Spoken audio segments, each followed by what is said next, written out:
YM 경기학원 희곡 특강, 오늘은 아스톤 밀러의 시련 소개하도록 하겠습니다. 17세기 세일러홈에 있었던 마녀사냥과 1950년대 미국에 있었던 메카시즘 열풍이 맞물려지면서 아주 주목을 받았던 작품이고요. 이 작품은 매년 여러 대학들에서 입시에서 지존 희곡으로 많이 채택하는 좋은 작품입니다.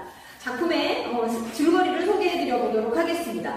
1막이 시작되면 페리스 목사의 집에서 시작이 되는데 베티가 아파서 쓰러져 있는데 자신의 조카인 그 베티가 마을의 소녀들과 함께 숲속에서 옷을 벗고 춤을 추고 또 미신에 홀려서 그렇게 다니고 있는 모습 때문에 페리스 목사가 심히 걱정을 하고 있는 모습이고 마을 사람들도 그런 분위기 때문에 술렁이고 있는 분위기로 시작이 됩니다.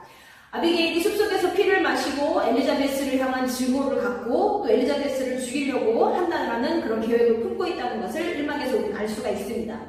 존 프락터와 아비게일은 7개월의 부적절한 관계가 있었는데 그걸로 인하여 이 모든 그 악마에 관련된 마을 전체에 퍼지고 있는 이런 악마에 대한 소동이 벌어지고 있게 된 것입니다. 1막의 마지막에는 아비게일이 여러 소녀들의 이름을 부르면서 악마와 결탁하고 있다, 그들과 함께 있는 악마를 보았다고 소리를 지르면서 막이 내립니다. 2막이 되면 프록터의 집인데요. 엘리자베스와 프록터는 이제 과거에 있었던 그 아비게일과 프록터의 부적절한 관계 때문에 아주 불편한 부부관계를 하고 있습니다. 이 마을은 이제 악마를 봤다고 고백을 하면 살려주고 또 악마와 함께 있다고 고발이 되면은 처형을 당하게 되는 그러한 한 명 한 명 지금 죽게 되는 상황으로 이제 몰아져가고 있습니다. 그런데 이 프록터의 집에서 일하고 있었던 메어리 워렌이 어느 날 인형을 가지고 오는데요. 그 인형의 배에는 바늘이 꽂혀 있었거든요. 근데 법정에서 쓰러졌던 아비게일의 배에도 똑같이 그 인형과 같이 바늘이 꽂혀져 있는 모습을 보고는 그 인형을 만든 사람, 그리고 인형의 주인이 이제 엘리자베스라고 이제 고발이 되면서 엘리자베스도 또한 악마와 결탁되어 있다는 혐의를 받아서 이제 잡혀가게 됩니다. 그러한 것에 이제 프록터는 매우 분노를 하게 되고 자신의 과오 때문에 자기 아내가 그렇게 처형당할 처지에 있는 상황에 처하면서 이제 자신의 어떤 부정행위 때문에 자신의 어떤 그런 일탈 행위가 자기의 가족과 또 이 마을 전체가 광기로 이렇게 몰아져가고 있다는 사실 때문에 자신의 치부를 드러내려고 이제 결정을 합니다. 그런데 이제 그 3막이 되면 그 마을의 여러 아내들이 막 법적으로 끌려가는 모습을 보고 남편들이 굉장히 괴로워하는 모습으로 시작이 됩니다.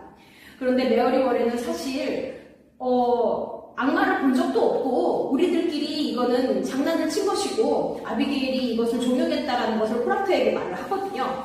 그래서 프락터는 메어리 워렌한테 법정에 가서 사실대로 말해라 하면서 그 프락터로서는 어떤 희망을 품을 수 있는 존재였어요. 그런데 법정에서 아비게일이 갑자기 메어리 워렌이 악마와 결탁되어 있다라고 막 소리를 지르고 메어리 워렌을 자꾸 궁지로 몰아가니까 결국 메어리 워렌도 자기가 아비게일에게 미안하다는 식으로 하면서 다시 아비게일 편으로 돌아섭니다. 그렇게 되다가 프락터는 결국 다시 궁지에 몰리게 되고요. 헤일 목사의 헤일 목사는 이 작품에서 프락터를 신뢰하고 있는 사람인데 프락터가 이렇게 자신의 치부를 드러내면서까지 마을 사람들을 구해내려고 하고 이런 집단 관계에서 벗어나려고 하는 이런 몸부림에 대해서 안타까워합니다. 4막이 되면 그 사람들이 굉장히 많은 사람들이 죽어나가야 되는 이런 상황이 되기 때문에 법정이 스스로 고민을 합니다. 마을 사람들이 반동을 일으키면 어쩌나, 그리고 이제 법정의 권위가 무너지면 어쩌나 하고 고민하는 이제 그 목사들의 모습이 나옵니다. 그리고 프락터도 이제 끌려 나와서 거짓 자백을 해서라도 이제 살아야겠다라고 해서 사실은 그 악마를 봤다라고 말을 하는데 법정에서는 자신의 이름을 서명해서 교회 앞에 게시하겠다고 하니까 결정적으로 프락터는 자기의 이름을 이렇게 모욕되게 하고 싶지 않다라는 이유로 그 서명서를 찢어버리고 어쨌든 스스로 자살을 아닌 자살을 이제 선택하게 되는, 그래서 자기 죽음으로써라도 이러한 그 미신적이고 광기적인 이런 집단의 행위에 항거하면서 이제 죽음을 맞이하게 되는 이러한 작품입니다.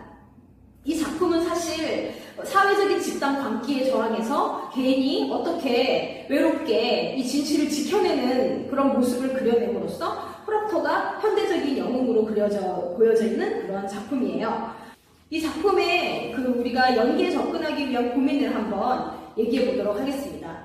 프락터는 1막에서 아비게일을 만나는 장면에서는 상당히 미안하면서도 타이르고 또 뭔가 둘이 묘하게 좋은 관계였다는 것을 이렇게 알 수 있는 모습이 1막에 그려져 있거든요. 그럼에도 불구하고 3막의 아비게일의 어떤 거짓을 조장하는 모습이라던가 그녀의 어떤 거짓되고도 그 사람들을 현혹시키는 그러한 모습을 보면서 아주 아비게일을 향해서 혐오와 증오를 갖는 그런 모습을 또 연출해내고 있습니다. 그래서 프락터가 사실 아비게일을 대하는 두 가지 모습이 1막과 3막에서 다르게 비춰지기 때문에 프락터 내면적으로 아비게일을 바라보는 이 두 가지 생각들, 이것들을 고민해서 연기해야 되는 것이 중요한 포인트라고 하겠습니다. 또한 여기 아비게일 같은 연기는요, 모든 여자 배우들이 한 번쯤은 연기해봐야 할 연기 교과서와 같은 인물이라고 할 수 있어요.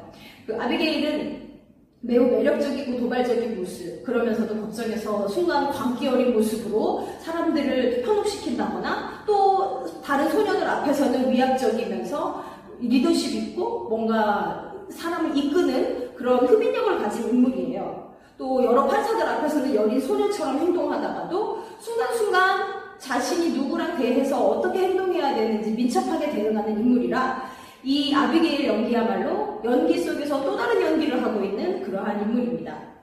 엘리자베스를 살펴볼게요. 1막에서 엘리자베스는 남편의 불륜적인 행위 때문에 어떤 모욕감, 불편함, 어떤 분노 이런 것을 갖고 있지만 매우 억누르고 절제하고 정결하게 행동하고 정돈된 어떤 윤리적인 모습을 보입니다. 3막에 가서 프락터에게 남편의 명예를 존중해주고 또 남편 스스로 자신의 운명을 선택할 수 있도록 어떤 작품의 분위기를 비장하게 연출해내는 그러한 연기를 보여주기도 합니다. 메어리 워렌을 살펴보겠습니다. 그 법정에서 인형을 가져다가 엘리자베스에게 갖다 주면서 자신들의 어떤 말이나 행동이 마을 사람들을 좌지우지하고 있다는 자체에 대해서 우월감이나 으스댐을 갖고 있습니다. 메어리 워렌은 굉장히 소녀다운 단순함과 또 우발적이면서도 또 아비게일을 앞에서는 어쩔 줄 모르기도 했다가 또 아비게일에게 진실을 말하라고 종용하기도 했다가 상당히 상황에 따라서 임기응변도 하면서 또는 그 자신에게 유리한 상황에 굴복하기도 하는 그러한 인물입니다. 존 헤일 목사를 살펴보면 이 작품에서 프락터의 진실을 믿어주고 그의 시선이 마치 관객의 시선과도 같은 인물입니다. 이 작품에서 매우 건강하고 균형 잡힌 신앙인으로서 지성과 통찰력을 겸비한 인물로 보여지기도 하고 외로운 프락터를 향해서 뭔가 관객의 마음으로 연민을 품고 그게 마지막에는 함께 기도를 하면서 막을 내리거든요. 그래서 존 헤일 목사야말로 뭔가 이 작품의 주제를 대변하는 건강한 지성을 가진 그러한 인물로 연기해주면 좋겠습니다. 페리스 목사는 굉장히 속물적이고 자신의 이치를 고민하고 경제적인 것들을 고민해내는 현실적인 인물이에요.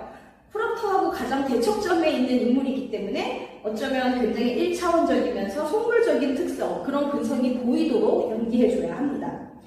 덴포스 목사 같은 경우는 아주 권위적인 그리고 고집스러운 그러면서도 논리적으로 예리하며 또 종교적인 어떤 억압이나 위압 이런 것들이 느껴지는 완고한 성격의 캐릭터로 표현해줘야만 하겠습니다.